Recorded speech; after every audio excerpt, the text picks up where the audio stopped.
आज मैं आपको एक रिपोर्ट के बारे में बताने जा रहा हूं जिसका संबंध आरएसएस से है, राष्ट्रीय स्वयंसेवक संघ।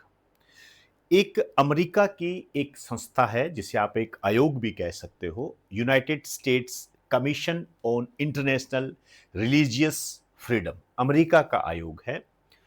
1998 में स्टेब्लिश हुआ था। वाशिंगटन डीसी में इसका हेड ऑफिस है। ये क्या काम करता है? ये काम करता है कि किस देश में धार्मिक स्वतंत्रता का उल्लंघन कितना है, और उस आधार पर वह दुनिया के देशों को एक कैटेगरी देता है। धार्मिक स्वतंत्रता का उल्लंघन मतलब धर्म के नाम पर वहां पर किस तरीके से भेदभाव किया जाता है, ये जानकारी ये संस्था देती है, ये आयोग देता है।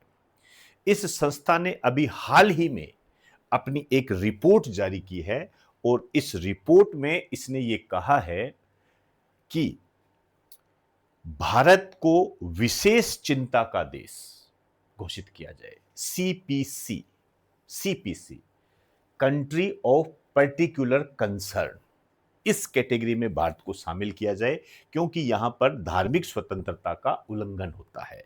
इसके लिए बकायदा उसने कुछ संगठनों के नाम लिए हैं, जिसमें से आरएसएस प्रमुख है, राष्ट्रीय स्वयंसेवक संघ, और कहा है कि इन पर कड़े प्रतिबंध लगाए जाए, आरएसएस पर कड़े प्रतिबंध लगाए जाए।